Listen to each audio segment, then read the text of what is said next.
매주 금요일에는 이지의 영화 저널리스트와 함께 키워드로 영화를 만나봅니다.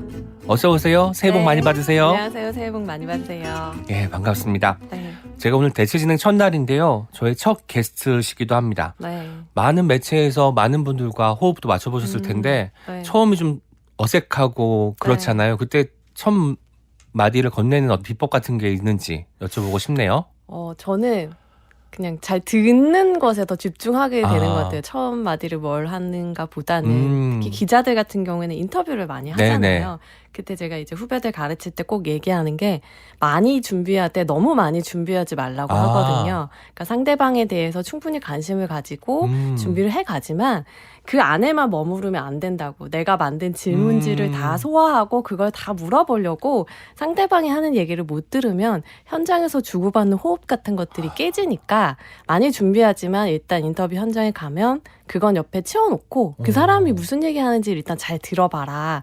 그러면 네가 준비하지 못했던 또 빛나는 답변들을 들을 수 있다라고 꼭 얘기를 하거든요. 네. 그래서 저는 그 현장의 바이브에 많이 묻어가는 편입니다. 그 대화의 중심이 말하기가 아니라 듣기에 있다고 생각을 하시고 듣기로부터 어떤 이야기를 꺼낼지를 고민하는 타입이라고 하셨네요. 그렇죠. 네. 저도 좀 한 수 배워가고 있습니다.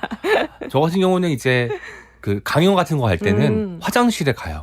화장실에 가면 저처럼 이제 볼일을 보러 오신 분들이 계실 거 아니에요. 네. 눈인사를 하면 뭔가 좀 가까워진 느낌이 생기고 어떤 이야기 듣고 싶으신지 살짝 여쭤보면 이제 답변이 오고 그걸 통해서 이런 이야기를 들으러 오셨구나 하면은 확실히 무대에 올라갈 때 분위기가 달라지더라고요. 그렇게 이야기를 시작하곤 하는데 저도 이제 기자님처럼 잘 듣는 법을 좀 깨우치도록 하겠습니다. 저도 화장실 공간이 이제 다음번에 좀 활용해 봐야겠네요. 네네. 하지만 또 여자 화장실은 또 분리돼 있잖아요. 남자 화장실은 또 이제 오픈되어 있으니까 좀 차이가 있긴 하겠네요.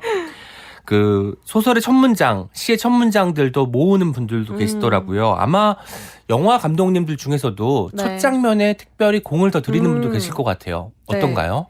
네, 굉장히 인상적인 첫 장면들이 많죠. 근데 영화는 약간 불문율 같은 게 있는 게 뭐냐면 그 시나리오 작법에서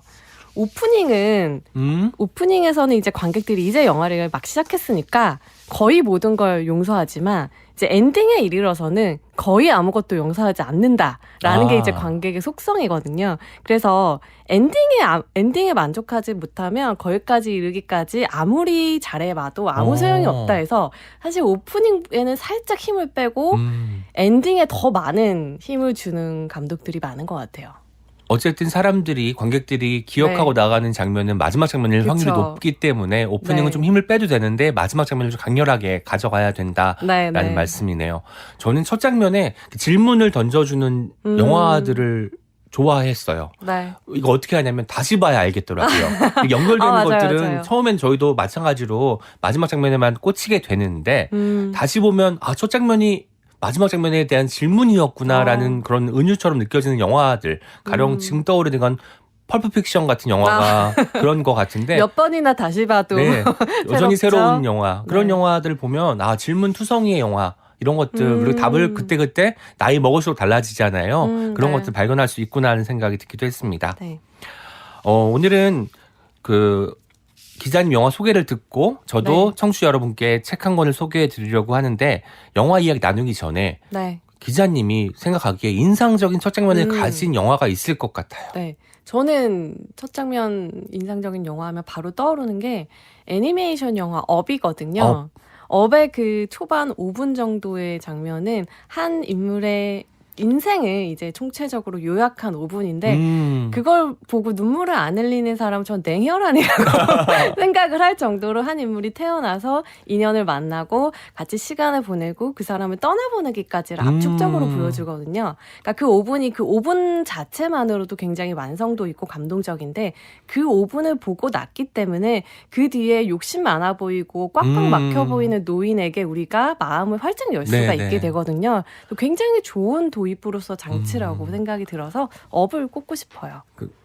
지금 현재 마주 봤을 때는 꽉 막힌 사람처럼 보이지만 이 사람에게 어떤 그 질곡의 삶이 있었는지를 보여주는 5분이잖아요. 맞아요. 그렇기 때문에 뭔가 마음을 열고 그 사람에게 좀 되어볼 수 있는 여지를 남겨주는 게 아닌가 싶습니다. 네.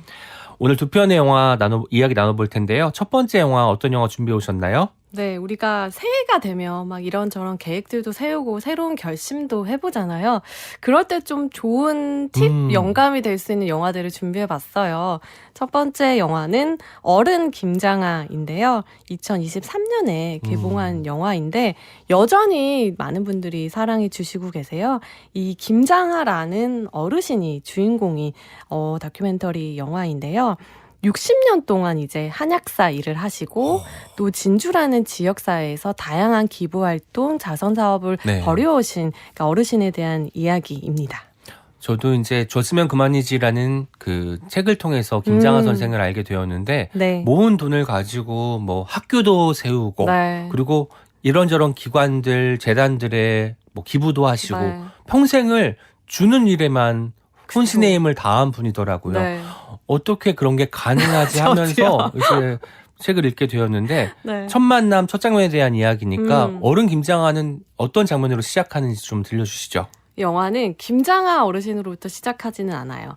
이 영화의 시작은 이제 경남도민일보 김주환 국장으로부터 시작을 하거든요.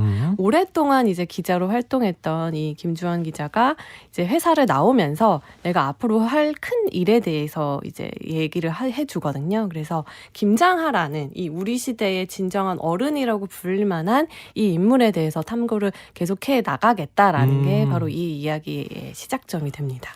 제가 듣기로는 그 김주환 기자님이 이 그 김장하 선생을 취재하기 위해서 3년 네. 먼저 조기 퇴직을 했다는 얘기도 들었고 네네. 이게 그 김장하 선생이 이제 영화에서도 나오고 책에서도 나오지만 그 인터뷰에 쉽게 응하는 사람이 아니잖아요. 아마 네네. 이게 첫 만남부터 시작해서 삐그덕거리는 게 꽤 길었을 것 같고 여러 가지 우여곡절이 있었을 것 같습니다. 네. 실제로 어땠나요? 91년도에 처음으로 인터뷰를 요청을 했어요. 워낙 지역사회에서 이제 인품이 높기로 또 좋은 일을 많이 하시기로 유명했기 때문에 기자로서 취재를 안 할 수가 없죠. 그런데 하나같이 모든 언론 인터뷰들을 다 거절을 하셨고 사실 좋은 일을 하신 분들이 뒤에서 몰래 이렇게 돕는다거나 언론의 인터뷰를 거절하는 그런 이야기들은 종종 우리가 들어왔잖아요. 근데 김장하 어르신은 얼마나 철저하시냐면 이제 김주환 기자랑 그러니까 90년대부터 계속 이제 만남을 이어왔기 때문에 굉장히 이제 친분이 있는 사이잖아요. 네. 그럼에도 불구하고 이제 잘 얘기하시다가 본인의 선행에 대한 질문이 나오면 입을 닫고 딱 등을 돌려버리세요. 못 들은 척을 하시는 거죠. 그만큼 자신의 한 일에 대해서 내세우기를 굉장히 이제 깊이 하시는 분인데 왜 이 김장하라는 인물에 대해서 이 김주환 기자가 취재를 해야겠다라고 마음을 먹었냐면 이 김주환 기자도 지역 신문에서 평생 기자로서 일한다라는 게 정말 쉽지 않은 일이거든요. 네. 일단 이 지역 언론 자체가 생존이 굉장히 힘든 상황이고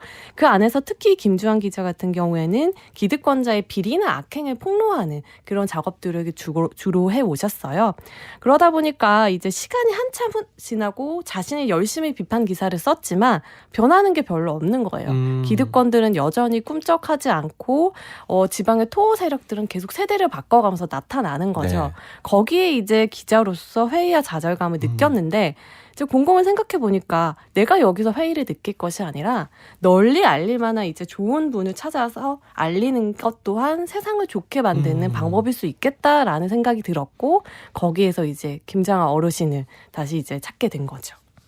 김장하 어르신이 처음에 갔을 때 뭐 좀 친분을 쌓였지만 카메라가 있으면 또 평소의 행동이 나오지 않잖아요. 아마 그쵸. 이런 것들도 고려하면서 마치 꾸안꾸처럼 찌간찍 느낌으로 다큐를 찍었을 것도 같습니다. 맞아요. 네. 그러니까 일단은 오랫동안 워낙 시간을 같이 보냈기 때문에 카메라가 와도 일단 마음을 열었던 부분들도 있고 사실 처음부터 이제 김장하 어르신에게 이제 카메라를 들이대진 않았죠. 네. 주변부를 점점 포석해 가면서 이제 점점 이제 그 망을 좁혀간 케이스라서 예를 들면 김장하 어른에게 이제 도움을 받았던 분들, 장학생들, 네. 도움을 받았던 단체들 이런 데를 이제 찾아다니면서 이제 수소문을 하고 점점 그때 뭐 그러셨던 것 같은데요 이러면서 말꼬를 이제 틀어가면서 이제 영화가 만들어졌습니다.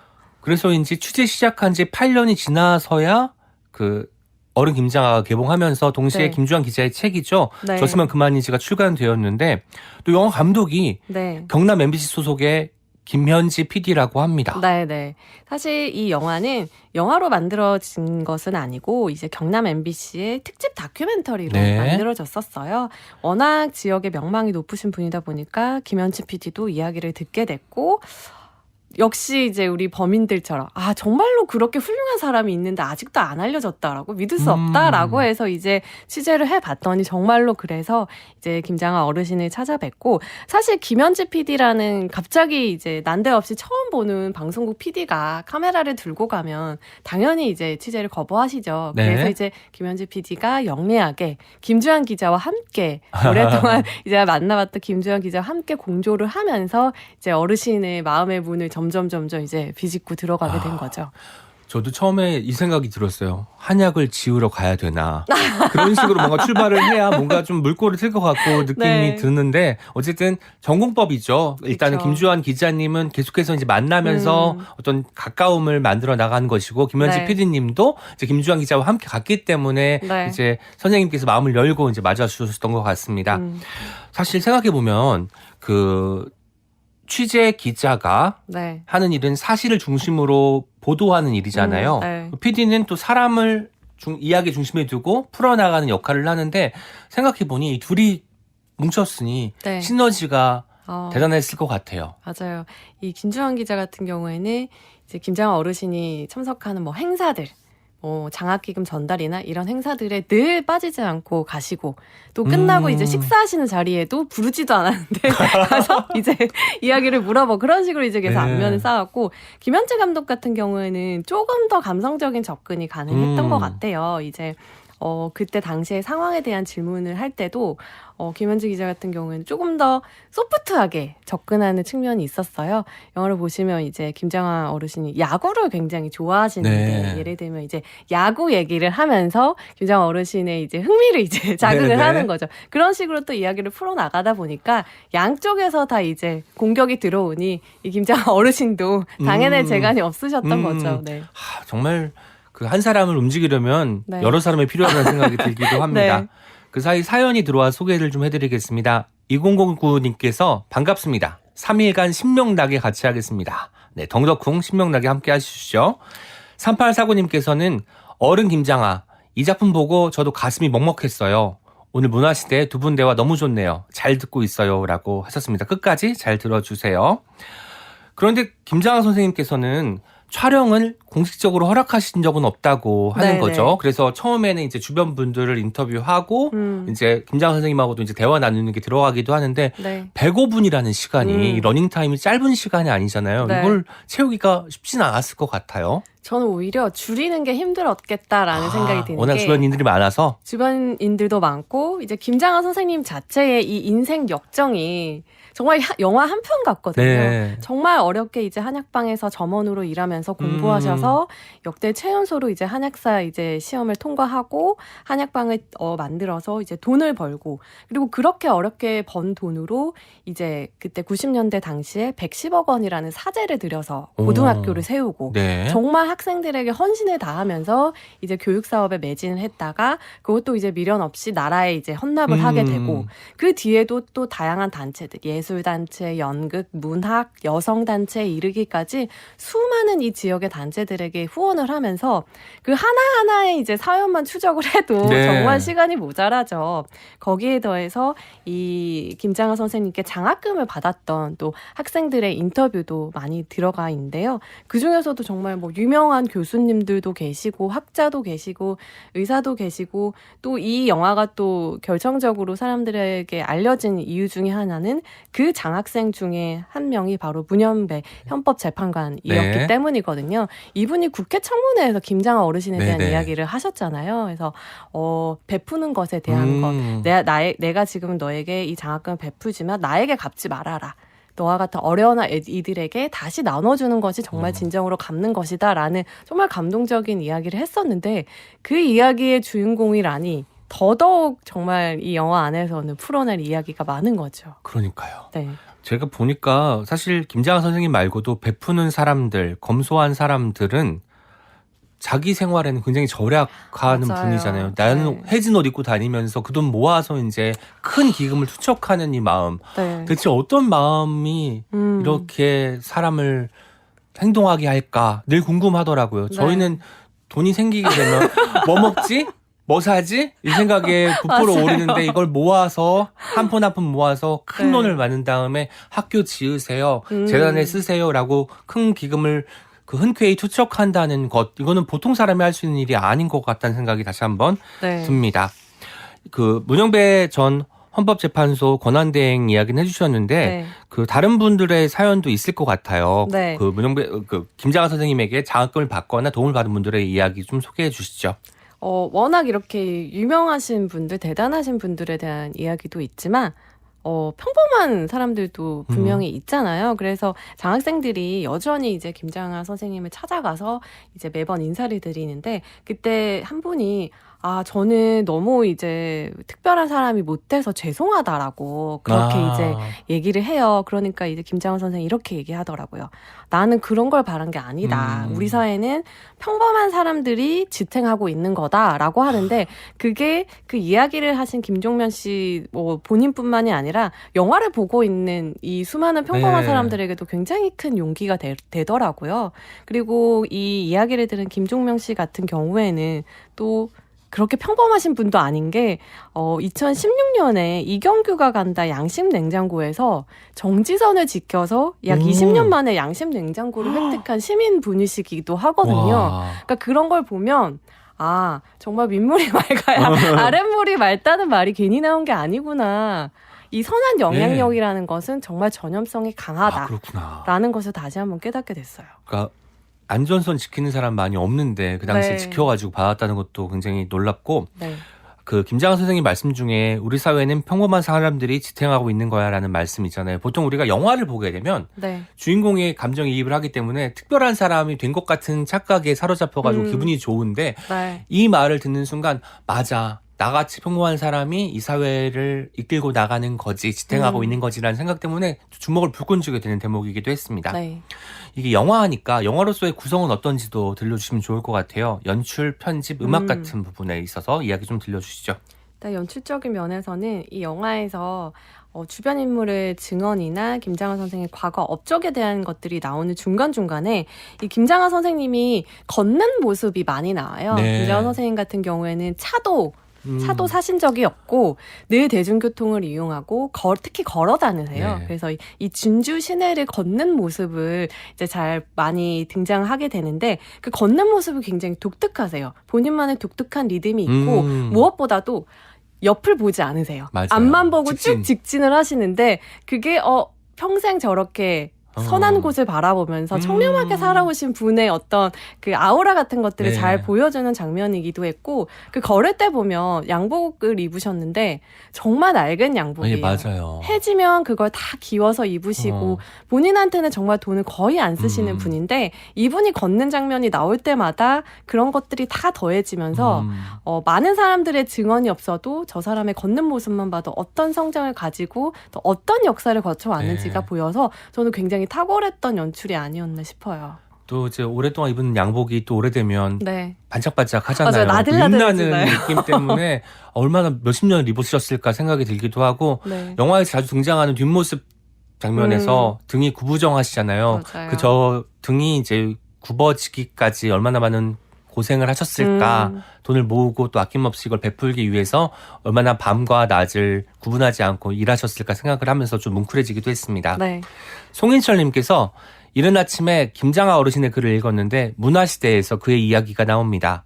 감사하며 함께합니다. 네, 저희도 감사합니다. 요리조리 미도리님께서 제가 진심으로 존경하는 분입니다. 예, 존경할 수 있는 분이 있다는 것도 참 다행이라는 생각이 듭니다. 음악 듣고 와서 계속해서 이야기 나누겠습니다. 다큐멘터리 어른 김장하의 오리지널 사운드트랙에서 김장하 유니버스 듣고 오겠습니다.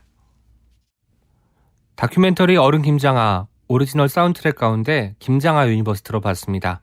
국악방송 한석준의 문화시대, 저는 스페셜 DJ 시인오은이고요. 이지의 시네토크 함께하고 있습니다.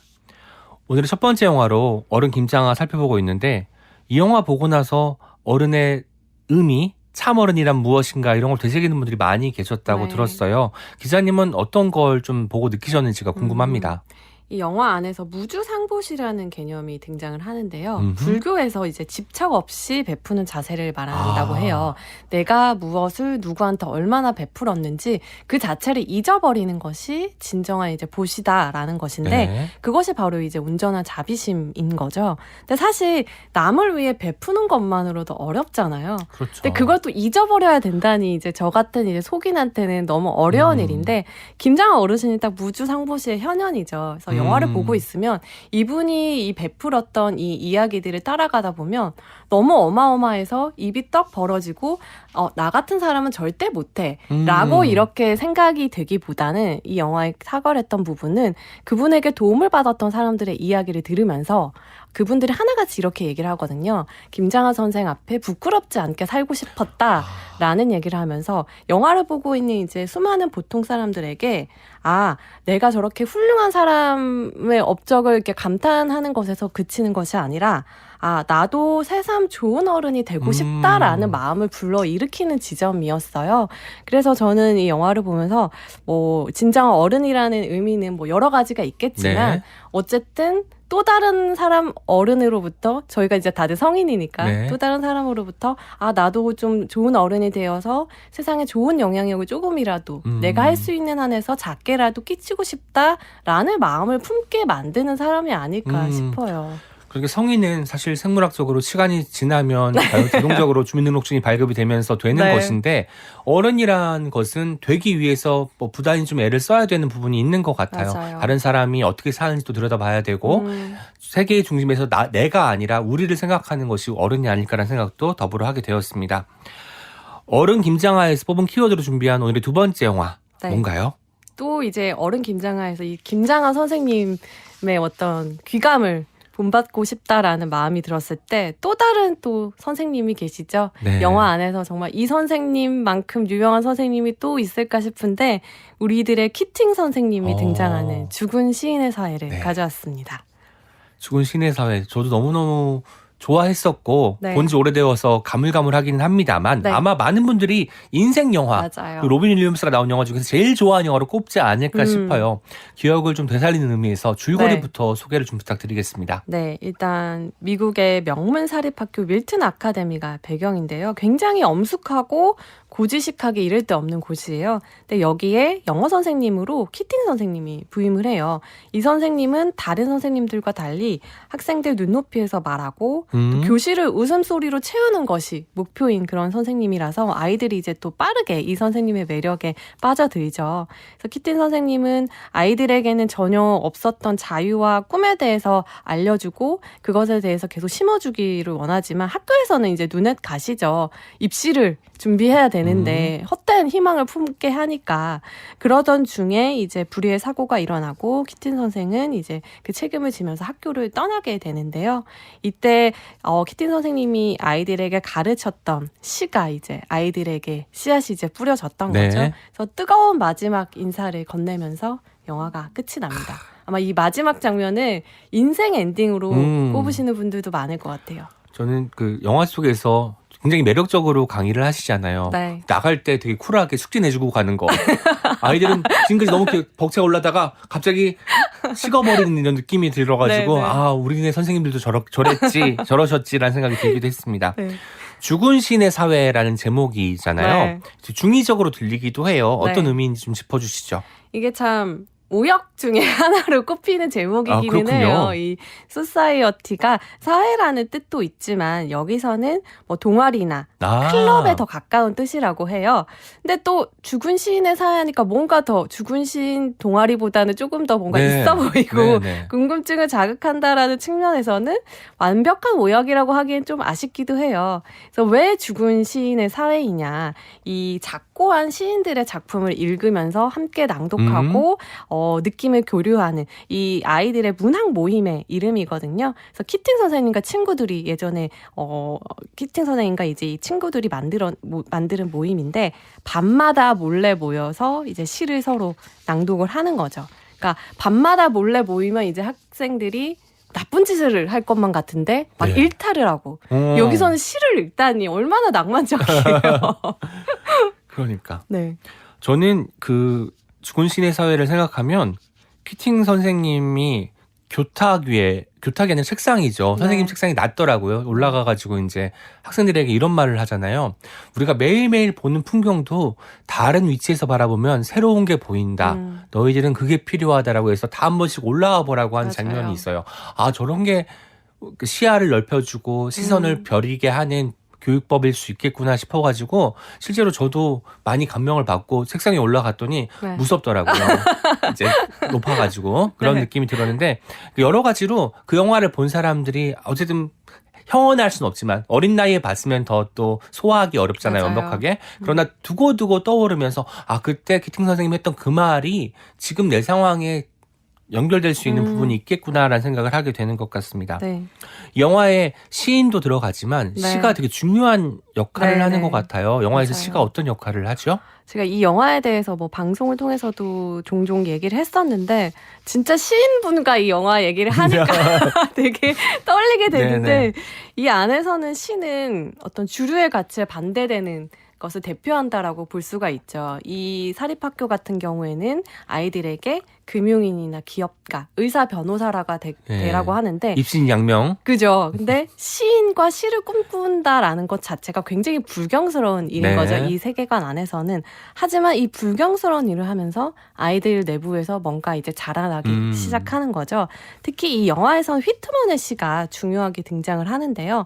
이 자신을 선생님이 아니라 캡틴으로 부르라고 키팅 선생님이 처음에 얘기하잖아요. 네. 그때 이제 휘트먼의 시 오 캡틴 마이 캡틴을 이제 알려주게 되는데 휘트먼 정말 유명한 시인이고 이 시 같은 경우는 이제 링컨 대통령 암살 이후에 링컨 대통령을 기리기 위해서 만든 시인데 휘트먼은 항상 그랬던 것 같아요. 개인에게 저마다의 우주가 있다. 그리고 그 우주를 자유와 평등의 토대 위에서 자라나게 해야 된다라고 얘기했는데 이 키팅 선생님의 교수법이나 아이들을 대하는 자세가 딱 휘트먼의 시와 네. 같죠. 네. 그 시를 통해서 전인 교육을 그죠. 실행한 사람이 키팅 선생님인데 네. 그 가르침을 또 이제 후대 이제 아이들에게도 전하고 있는 것이네요. 그러니까 네. 시의 중요한 가치가 이렇게 대물림되는 방식으로 연결되는 것 같습니다.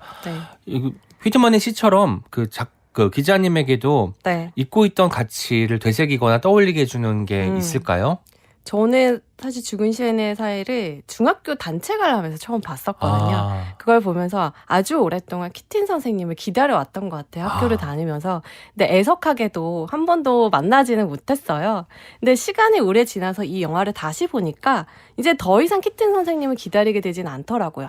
아, 이제는 내가 이런 사람이 돼야 되는구나. 아, 이제는 내가 이런 어른이 되어야 되는구나라는 생각이 들어서 이제는 사실 키팅 선생님한테 더 가까운 나이이기도 네. 하고요. 그래서 저한테는 이 키팅 선생님 같은 존재가 바로 그런 역할을 하지 않나 싶어요.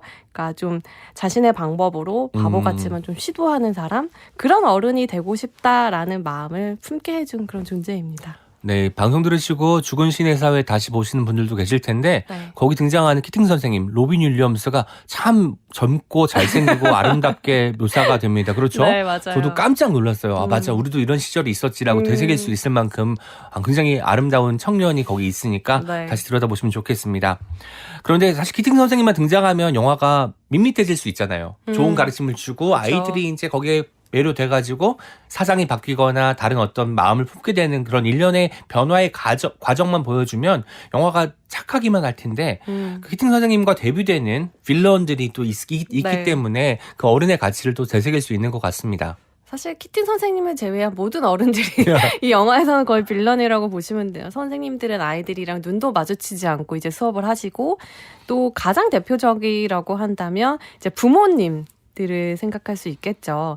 니엘이라는 소년 같은 경우에는 시를 통해서 자신이 꿈꾸지 못했던 세계를 꿈꾸게 되거든요. 연기에 대한 재능과 또 하고자 하는 열망을 발견하게 되는데 권위적인 아버지 앞에서 이제 모든 것을 좌절하게 되죠. 자신의 꿈조차 제대로 말하지 못하고 세상을 떠나게 되거든요. 그러니까 아버지가 어떻게 보면 키팅 선생님과는 정말 대비되는 두 분 다 아버지 역할을 하지만 정말 생물학적인 아버지는 이제 자신의 욕심을 위해서 자식을 이용하게 되는 그런 입장인 거죠.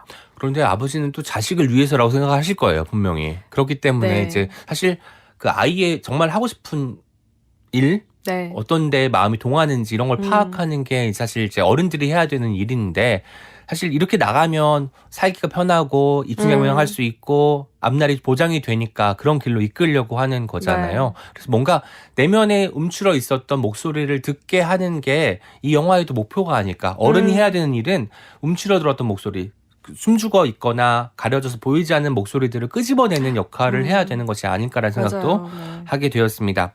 기자님에게도 인상적인 장면이 있었을 것 같아요. 이 영화. 한 장면만 꼽아주신다면?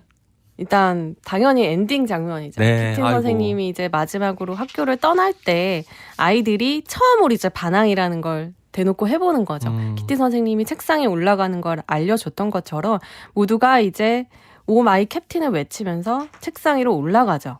근데 그렇다고 해서 모든 게 바뀌는 건 아니에요. 선생님은 떠났고 또 세상을 떠난 일이 돌아오는 것도 아니고 아이들은 아마 계속 그 학교에서 공부를 하고 명문대에 진학을 해야 될 거예요.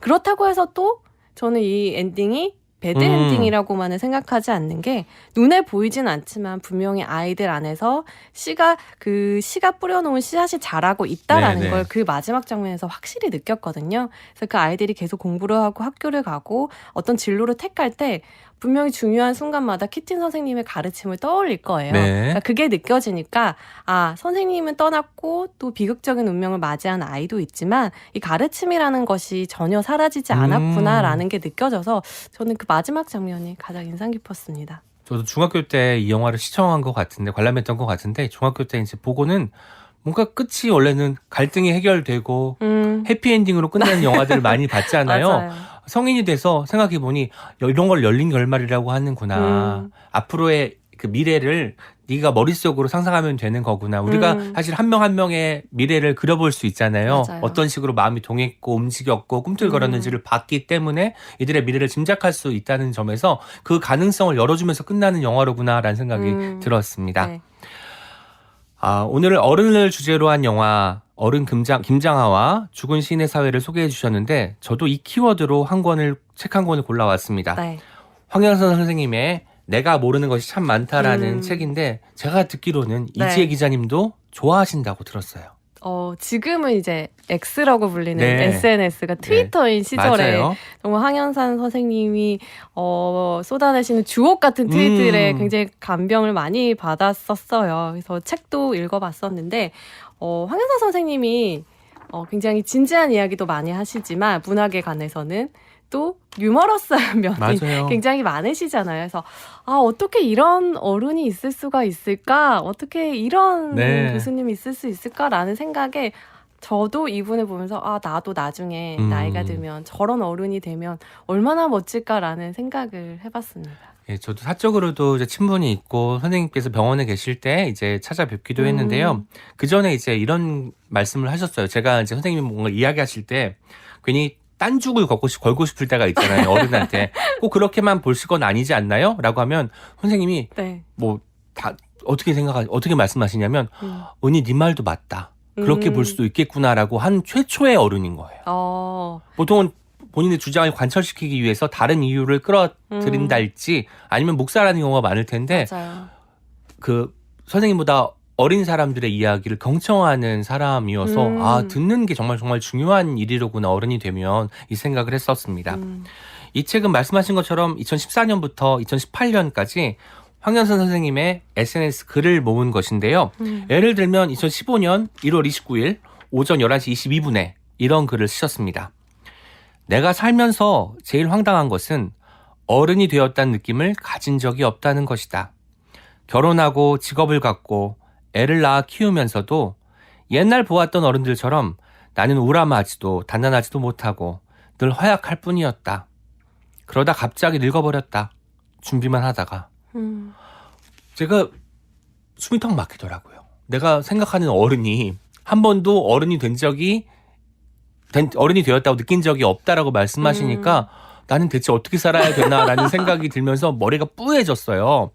근데 이 생각이 드는 거죠. 아, 어른이라는 것을 규정하지 않는 상태로 나이를 먹는 것도 어른이 되어가는 한 과정일 수 있겠구나. 그리고 이제 실제로 이게 어른이야라고 말하지 않고 행동으로 보여주는 게 맞아. 어른일 수 있겠다. 김장하 맞아요. 선생님처럼 또 로빈 윌리엄스 키팅 선생님처럼 이런 게 아닐까 싶기도 아마 하네요. 저희 같은 사람들은 이게 어른이야 하면 아닌데요? 저는 그렇게 생각 안 하는데 이렇게 할 것 같아요.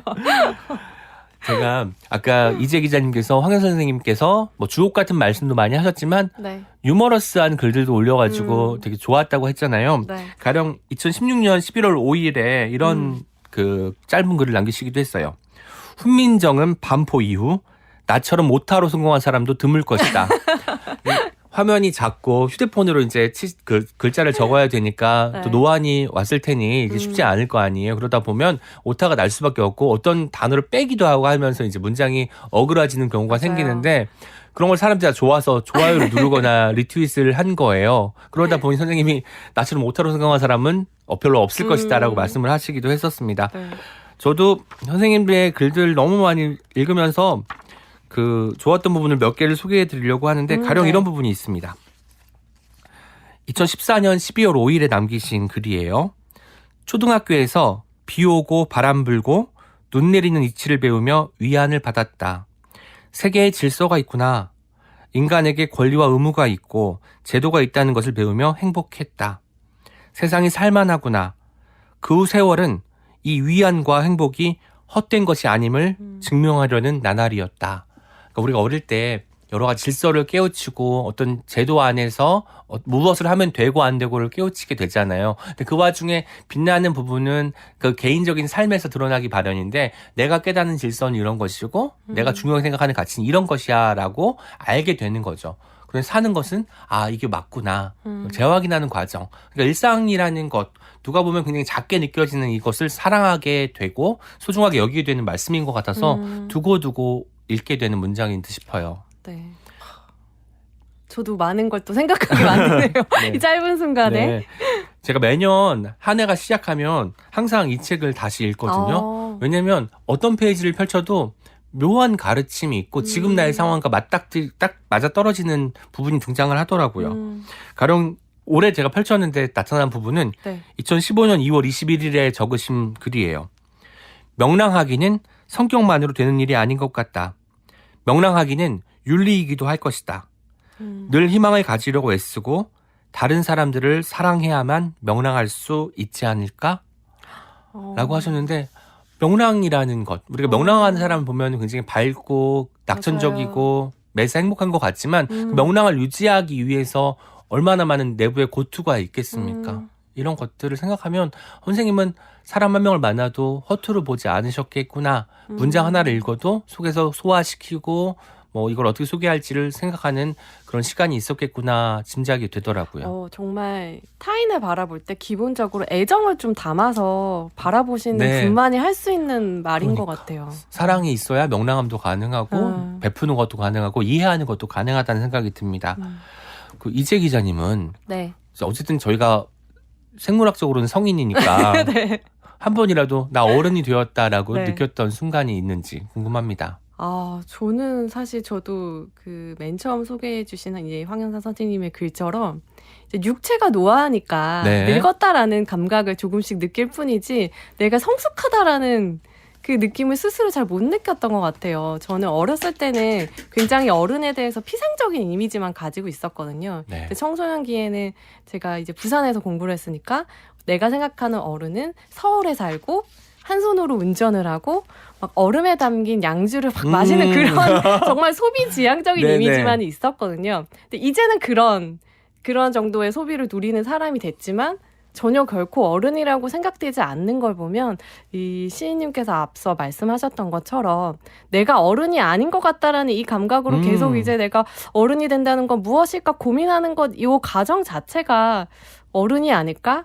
어른이 아닌 사람들은 이런 거에 대해서 사실 고민 잘 안 할 것 같거든요. 그렇죠. 네, 그러니까 어른이 그런 생각 무엇인지를 드네요. 어른이 어떤 가치를 가져야 되고 어떤 덕목을 지녀야 되는지를 고민하는 사람이 네. 어른일 수 있다라는 말씀해 주셨습니다. 네. 이영숙님께서 남겨주셨어요.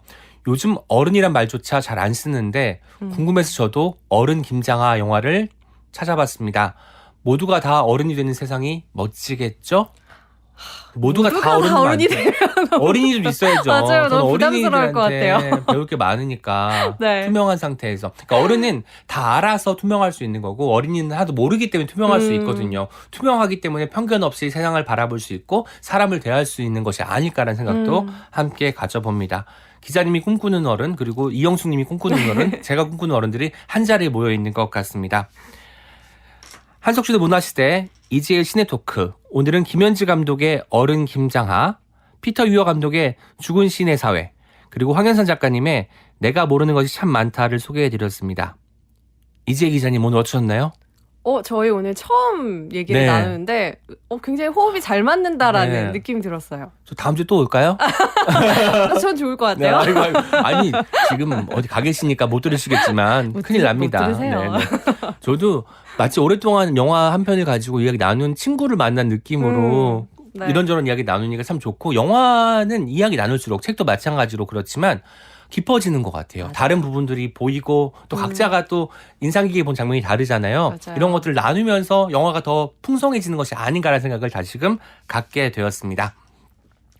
국악방송 한석준의 문화시대 오늘 준비한 순서는 여기까지입니다. 의학, 법률, 경제, 기술은 모두 고귀한 일이고 삶을 유지하는 데 필요하지만 시, 아름다움, 낭만, 사랑이야말로 우리가 살아가는 목적이다. 영화 죽은 시인의 사회 속 대사를 남겨드리면서 저는 끝곡 영화 죽은 시인의 사회 오리지널 사운드트랙 중 키팅스 트라이엄프를 들려드리면서 인사드리겠습니다. 지금까지 스페셜 DJ 오은이었습니다. 저는 다음 주 월요일 오전 11시 문화시대에서 여러분을 기다리고 있겠습니다. 주말 잘 보내세요. 새해 복도 많이 받으시고요. 감사합니다.